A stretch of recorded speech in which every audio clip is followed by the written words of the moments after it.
Hello, everyone. I'm Becky. I once hid a homeless kitten from my parents in my room for over a week, but recently I decided to hide my boyfriend. How long do you think we lasted? And what do you think we do in there? I'm now going to tell you about the most exciting few days of my life and about the most amazing moment with the guy of my dreams. I'm sure that after you hear this story, you're going to want to try it too. We both study at the Department of Journalism. I fell for him a long time ago, but I had no idea how he felt about me. I was tortured by him for almost a year before I decided to take a gamble. It was a Friday. After class, Dean, that's his name, told me that he had to spend the night at his house that day, but he didn't get along with his family and had been renting an apartment with a friend for a long time. I didn't ask him what was wrong. I just said, "Do you want to hang out with me today? My parents are leaving for the weekend." He said, "Sure, why not?" Great. I had been waiting for a long time for a chance to get him alone. And my parents were, in fact, going on vacation somewhere that weekend. When we got to my house, I turned on some music and took off my outer layer of clothing. We sat down on the couch and looked at each other. Here we are, alone. "What are we going to do?" I said. We looked into each other's eyes, and he said, "Got any video games?" Oh, God. So we ordered pizza. It was around 12 p.m. when I heard noise on the first floor. Damn it! It was my parents! I told Dean to crawl under the bed. My heart was pounding as I waited for my mother to come in. It turns out that my dad had some business come up suddenly, and they had to come to the city and ruin all my plans. But this turned out to be the best thing that could have happened. My parents' unexpected return gave me the opportunity to launch the craziest challenge of my life. Of course, he could have easily escaped through my bedroom window, and no one would have been the wiser. But come on, that's so boring. I got a crazy idea. Let's have ourselves a challenge. How long can you live in my room and not get caught by my parents? On the first day, we had to deal with the final task: to shower, brush teeth, and not get caught. To accomplish that, we were going to have to shower together. We tiptoed into the bathroom. I got in the shower first, and Dean had to stand with his back to me and not look. And you know what? That's exactly what he did, even when I asked him to hand me a towel from the hanger. When we were done, Dean told me that he had another important thing to do. He really had to go to use the toilet. I told him to pee sitting down, otherwise it would make a lot of noise. After midnight, he went to the bathroom himself. We went to bed together and set an alarm to wake up earlier than my parents. The next morning, Dean and I went to the bathroom together, as we had planned. When Mom finally woke up and left for the spa, I packed a whole bag of food from the fridge. Dean had been whining all morning that he was going to starve to death. We spent the whole day in my room. We felt like we were winning some reality show. The adrenaline just went off the charts when my mother came in a couple of times while Dean was hiding under the bed. We filmed several stories for Instagram, and now almost everyone in our followers knew about our crazy challenge. They were betting on how long we would last, and on how long before we had... you know what I mean. But most importantly, everyone decided that we were dating. Dean didn't seem to mind at all. That night, when we went to bed, he asked if he could kiss me. It was our first kiss. On Sunday morning, we woke up again to the alarm and repeated our morning ritual. The fact that we had been together for so long in a confined space changed a lot. Now we felt comfortable telling each other things. For example, Dean told me that he had always been embarrassed by the difference in our social status and the fact that he didn't come from a particularly wealthy family. When he reached into his backpack again, he dropped something. I gave Dean a serious look, and he suddenly said, "I'm just afraid of your parents. Do you think I would be so dumb if we were alone here?" Then he kissed me again. When I went to the kitchen to stock up on food, the door to my room was open, and there stood my mom. My heart was leaping out of my chest, but Dean was nowhere to be seen. I asked my mom what she had forgotten. She replied that my room was just a terrible mess. Based on how many wrappers there were on my bed, she bet that under my bed was even worse. She started cleaning my room. Mom! Please, no! No, No! I quickly escorted my mother out of the room and told her that I would clean everything up right then. The first thing I did was check that my secret guest was under the bed safe and sound. When everyone went to bed, Dean and I whispered for a long time. He was getting closer and closer. Then he told me that he had never felt so scared and so awesome at the same time. What if my parents hear us? I told him that I was super scared too. He added that next time he would invite me to his apartment where no one would bother us. We kissed and everything went great. Dean climbed out the window early the next morning, and a couple of hours later, we met up at the college. We are still together, and my parents still don't know we're dating. I'm thinking I should probably introduce them to my new boyfriend, who secretly lived in their house for 3 whole days. Well, that was my story about Dean and I's crazy 60-hour challenge. Have you ever done something like that? Write it in the comments. If you haven't, be sure to try this one out. It's an awesome challenge. Hello, people. I'm Mindy. I'm 19 years old, and yesterday, I broke up with a guy. In the morning, I was the happiest girl in the world, and by evening, wept with grief. I dated Frank for more than 5 months. We were a great couple. At least, I thought so.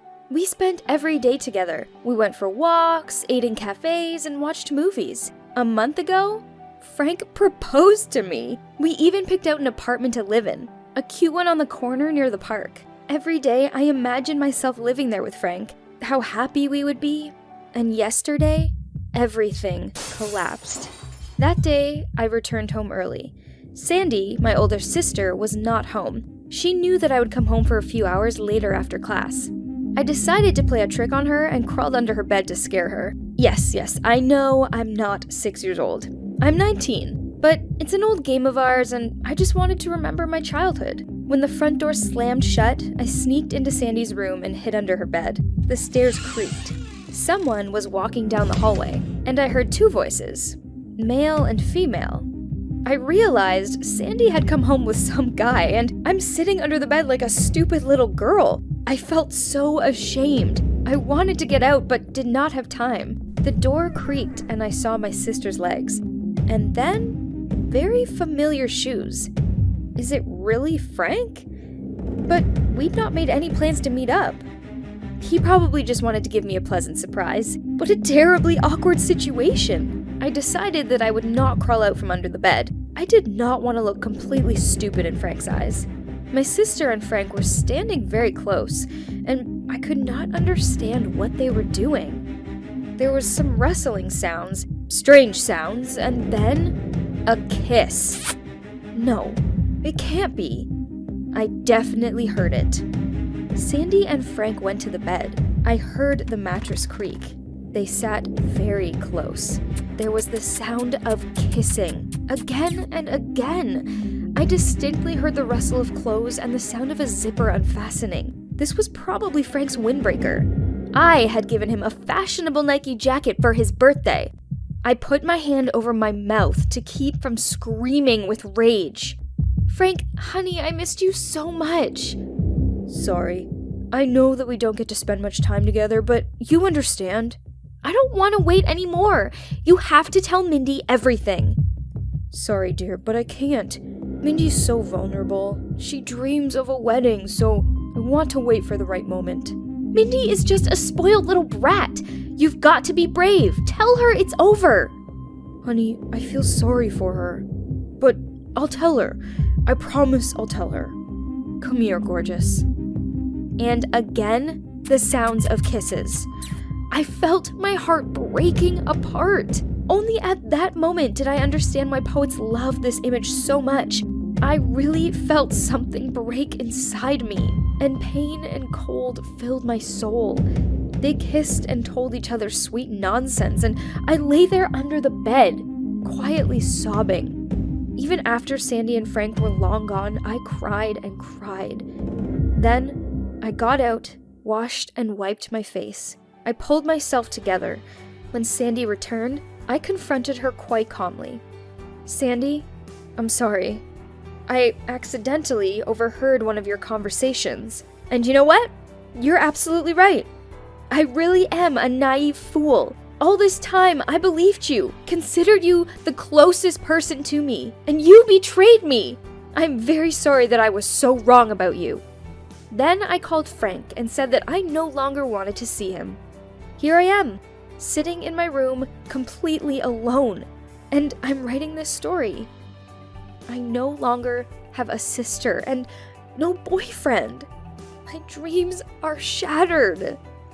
Were you ever betrayed by a loved one? How did you cope with it? And where did you get your strength from? Hi guys, I'm Sylvia, and I am 22 years old. I'm going to tell you an unbelievable story about how I got on my boyfriend's Instagram and what I found there. I met Bill back in college, and I immediately liked him. Handsome, smart, funny. I was the initiator of all our dates. I hinted to him that I wanted a relationship, so we started dating, then rented a house together. I was so happy to be living with the person whom I loved and who loved me. At first, our relationship was perfect, but as time wore on, something changed. Sometimes Bill retreated into himself. He became callous and aggressive.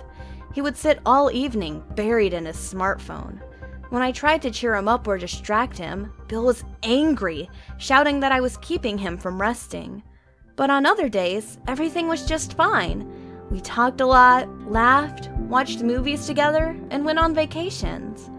I could not understand what these sudden mood changes were all about, but I tolerated them. Bill's birthday was approaching, and I began to plan a party. I wanted to invite all his friends, cook a lot of delicious food, organize games and dances. But Bill, it seemed, didn't care. He simply nodded to any of my questions without taking his eyes off the smartphone. I exploded. I don't know what came over me. I snatched the smartphone from Bill and threw it against the wall. Oh, what a fight we had after that. Bill grabbed his broken phone and his jacket and ran out of the house, and I sat on the couch and cried. I was so bitter and offended. By the evening, I had calmed down and regretted my outburst. As always, I came up with a million excuses for Bill, and on his birthday, I gave him a new phone. The old one was still working, but his screen was cracked and the phone looked just awful. Bill was so happy about the gift that I felt like a fairy godmother. How nice it is to give people joy. The next week, everything was wonderful. But then Bill became indifferent to me. Again, completely switching his focus to his smartphone. I decided that it was time to deal with this situation. Yes, I know. I wouldn't call what I did ethical, but put yourself in my shoes. My significant other had been acting very strangely for several months and didn't respond to questions. I was afraid for him. Basically, I found his old phone in the closet and turned it on. Apparently, Bill had removed all the screen locks from it, probably because the broken screen was malfunctioning. The first thing I saw on the screen was Instagram. I logged into Bill's account and almost dropped the phone from what I saw. It turned out that my boyfriend had been flirting with 2 girls for several months, and even dating one. I recognized her. She worked as a cashier in the movie theater. We often bought tickets from her. My first desire was to tell Bill everything I thought about him and to end the relationship. But then I became curious. To how low a level could one man stoop? So, this meant that I was the convenient girl. But then he found these chicks for feelings? Or how does it work? Why was he staying with me, but flirting with others? For a whole month, I watched Bill, and when he was not at home, I read all of his messages. He would first kiss me, hug me, and tell me he loved me very much. Then he would write to those girls that I was boring, stupid, and indifferent. He confessed his love to each of them and only said nasty things about me. Unbelievable two-facedness. Finally, my patience had run out. After Bill had just written another love message, I grabbed his brand new phone and threw it to the floor. Then I offered him the old one. Here you go, dear. I think you will find a lot of interesting things on here. Like I did. Bill was in shock. You should have seen how he blushed without even saying a word in his own defense. It was so nice. I packed up my things and left. Of course, he apologized. He gave me flowers, swore that this would never happen again. But I had already seen this man's true colors. We broke up forever, and I do not regret anything. Have you ever checked your lover's phone? What did you find? And what did you do in that situation?